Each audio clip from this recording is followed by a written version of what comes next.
टी20 series का दूसरा मुकाबला एमसीजी यानी कि मेलबर्न क्रिकेट ग्राउंड में खेला जाएगा। वो मैदान जहां पर भारतीय क्रिकेट इतिहास के टी20 मैचों की अगर बात करें तो सबसे बड़ा मुकाबला इस मैदान पर खेला गया था, जब साल 2022 में भारत और पाकिस्तान के बीच इस मैदान पर मुकाबला हुआ और बारिश और रनों की बारिश के बीच में भारतीय बल्लेबाजों ने कुछ ऐसा कारनामा किया था जिसकी वजह से वो मैच और मेलबर्न का मैदान हमेशा से एक दूसरे के साथ अटैच हो गया। आज बात करेंगे मेलबर्न क्रिकेट ग्राउंड में होने वाले भारत और ऑस्ट्रेलिया के बीच मैच की, और खासतौर से इस मैच से जुड़ी तमाम उन यादों की भी बात करेंगे जो एमसीजी से जुड़ी हुई हैं। खासतौर से अगर आप मेलबर्न क्रिकेट ग्राउंड के बाहर एक चक्कर लगाएंगे तो ऑस्ट्रेलिया के तमाम दुनिया भर के दिग्गज खिलाड़ियों की वहां पर स्टैचू आपको नजर आएंगे, और साथ ही उस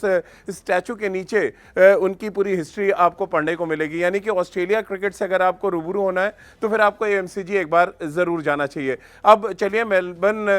मैदान के अंदर आपको लेके चलते हैं, और मेलबर्न मैदान के अंदर क्योंकि 22 गज की पिच पर यह मुकाबला खेला जाएगा, और जाहिर सी बात है कैनबरा से लोग इसको कनेक्ट भी करेंगे क्योंकि कैनबरा में 9.4 ओवर का मैच हुआ था, यानी कि कुल 58 गेंदें इस मैच में फेंकी गई थी और सिर्फ 3 खिलाड़ी मैदान पर उतर पाए थे, यानी कि बाकी के 7 खिलाड़ियों का कोई टेस्ट नहीं हुआ। और ऐसे में भारतीय टीम क्या कुछ कोई बदलाव करेगी, बड़ा सवाल ये जहन में आता है। और खासतौर से जहन में ये भी सवाल आता है कि ऑस्ट्रेलिया की तेज और उछाल भरी पिच पर आखिर हम इतने ढेर सारे स्पिनर्स क्यों खिला रहे हैं, क्योंकि भारतीय टी20 का जो टेम्पलेट रहा है, यानी कि जो फॉर्मेट रहा है, अगर हम उसकी बात करें तो साल 2024 के बाद से दो जो चीज़ें बदली हैं गौतम गंभीर के आने के बाद और सूर्य कुमार यादव जब से कप्तान बने हैं। पहली ये कि स्पिन डोमिनेटेड वो बॉलिंग अटैक खिलाते हैं, और साथ ही पहले 6 ओवर में जिस तरह का टेम्पलेट अभिषेक शर्मा और संजू सैमसन पहले सेट किया करते थे, उसके बाद जब से शुभमन गिल आए थोड़ा सा पेस धीमा जरूर हुआ है, लेकिन अब शायद शुभमन गिल को भी ये हिदायत दे दी गई है कि आपको भारतीय टीम का जो टेम्पलेट बनाया गया आपको उसी के हिसाब से बल्लेबाजी करनी। और नतीजा ये हम सब ने देखा कि कैनबरा में किस तरह का स्टार्ट भारतीय टीम ने किया था। 9.4 ओवर में अगर आपने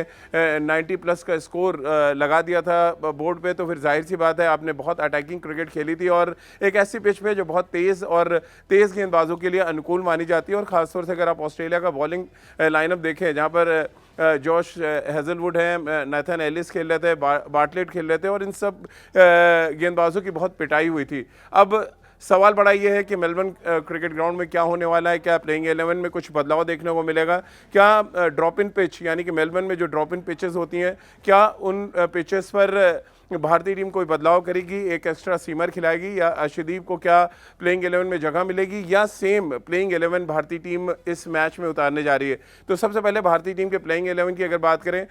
तो जो संकेत मिल रहे हैं कि प्लेइंग 11 में कोई बदलाव नहीं होगा। वरुण चक्रवर्ती, कुलदीप और अक्षर पटेल की तिकड़ी स्पिन डिपार्टमेंट को संभालेगी, और साथ में हर्षित राणा, जसप्रीत बुमराह और उनके साथ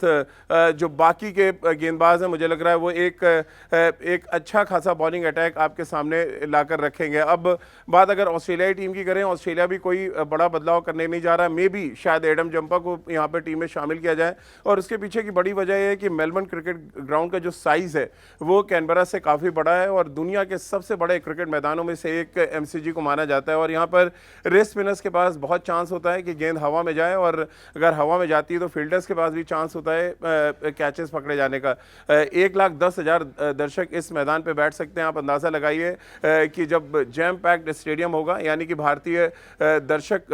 बड़ी मात्रा में एमसीजी पहुंचने वाले हैं, ये संकेत मिल रहे हैं। और क्योंकि ये मुकाबला सीरीज़ का दूसरा मुकाबला है और पहले मुकाबले में कोई रिजल्ट नहीं आया, तो जाहिर सी बात है दोनों टीमों के बीच में भी एक अलग तरीके की जंग होगी कि कौन सी टीम सीरीज़ में बढ़त बनाने में कामयाब रहती है। अब वापस 2022 के मैच की थोड़ी एक बार फिर बात कर लें कि उस टीम से, और अब क्योंकि 3 साल के बाद एमसीजी में भारत टी20 मैच खेलने जा रहा है। टी20 वर्ल्ड कप के दौरान ज़रूर पाकिस्तान को हराने के बाद भारत ने जिम्बाब्वे को वहाँ पे हराया था, और इत्तेफाक से वो दोनों मैच मैं कवर कर रहा था और उसकी तमाम अच्छी यादें हैं। और विराट कोहली का जन्मदिन भी एमसीजी के मैदान पर मनाया गया। अब विराट कोहली तो टीम के साथ नहीं है, रोहित शर्मा टीम के साथ नहीं है, लेकिन उन दोनों ने जो अच्छा काम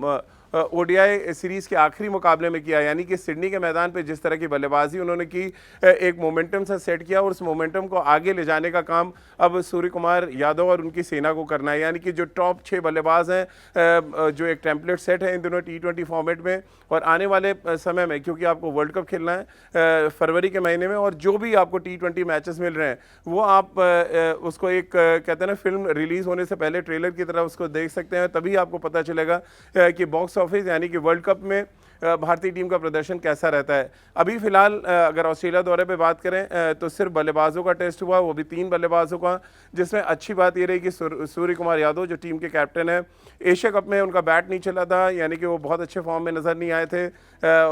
उसी तरह से शुभमन गिल भी स्ट्रगल कर रहे थे वाइट बॉल क्रिकेट में। अब दोनों ही बल्लेबाज फॉर्म हासिल करते नजर आ रहे हैं और अच्छे, ये इसको एक अच्छा संकेत माना जा सकता है, क्योंकि जैसे ही आप मिडिल ऑर्डर और लोअर मिडिल ऑर्डर में आते हैं, जहां पर आपको तिलक वर्मा खेलते नजर आएंगे, संजू सैमसन को नंबर 5 पे खिलाया जा रहा है। इसके अलावा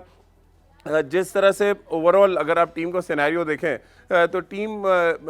जो T20 फॉर्मेट में है ज़्यादा सेटल नज़र आएगी आपको बनस्बत अगर आप ओडीआई क्रिकेट की बात करें, और इसीलिए वाइट बॉल क्रिकेट में वनडे से ज़्यादा अच्छा रिजल्ट हमें T20 क्रिकेट में देखने को मिल रहा है। तो चलिए, सीरीज़ का दूसरा मुकाबला मेलबर्न की महाभारत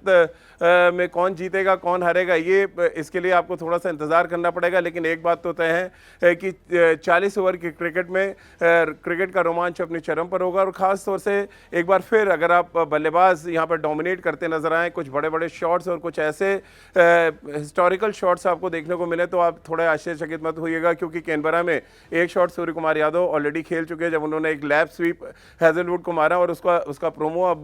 ब्रॉडकास्टर ने बना लिया और लगातार उसको वो चला रहे हैं, क्योंकि वो एक अलग तरीके का शॉट था जो बहुत आसान नहीं होता अगर हम क्रिकेटिंग लैंग्वेज में बात करें। तो कुछ ऐसे शॉट्स आपको मेलबर्न में भी देखने को मिल सकते हैं, क्योंकि एक फ्लैट ट्रैक बल्लेबाजों का इंतजार कर रहा है और एक बार फिर गेंदबाजों को यहाँ पर जूझना पड़ सकता है। तो चलिए, एक ऐसा मुकाबला जहाँ पर बल्लेबाज डोमिनेट कर सकते हैं, गेंदबाजों का एक बड़ा टेस्ट होगा, और साथ ही अगर हम बात करें तो टीम मैनेजमेंट किस तरह की स्ट्रैटेजी, किस तरह के रणनीति के साथ वो मैदान पर उतरते हैं, ये भी देखना बहुत दिलचस्प होगा। क्योंकि गौतम गंभीर ने एक बात तो साफ कर दिया है कि वो जो भी टीम खिला रहे हैं वो वर्ल्ड कप को जहन में रखते हुए खिला रहे हैं, और इसी वजह से जिस बात को लेकर मैंने इस चर्चा की शुरुआत की थी कि स्पिन गेंदबाज क्यों ऑस्ट्रेलिया में ज़्यादा खेल रहे हैं, उसके पीछे की बड़ी वजह यही है कि जब भारत और श्रीलंका में वर्ल्ड कप के मैचेस होंगे जहां पे स्पिन फ्रेंडली विकेट्स मिलेंगे, तो स्पिनर्स के पास वो कॉन्फिडेंस हो कि आपने ऑस्ट्रेलिया में जाके अच्छा किया है, ऑस्ट्रेलियाई टीम के खिलाफ जाके अच्छा किया है, तो फिर आप वर्ल्ड कप के मैचेस में स्पिन फ्रेंडली विकेट्स पे भी अच्छा कर सकते हैं। तो इसी वजह से अगर आप वरुण चक्रवर्ती, कुलदीप और अक्षर पटेल को एक साथ खेलते देख रहे हैं, तो इसमें कोई बहुत आश्चर्य की बात नहीं है। भारत भले ही मैच हार जाए, लेकिन एक टेम्पलेट, एक स्ट्रैटेजी के साथ वो इस ऑस्ट्रेलिया दौरे पर T20 मैचेस खेल रहे हैं, और ये देखना बहुत दिलचस्प होगा कि एशिया कप की सफलता के बाद ऑस्ट्रेलिया की पेस और बाउंसी ट्रैक्स पर किस तरह से ये रणनीति रंग लाती है, और किस तरह से हमारे गेंदबाज खासतौर से उस रणनीति को अमली जामा पहनाते हैं।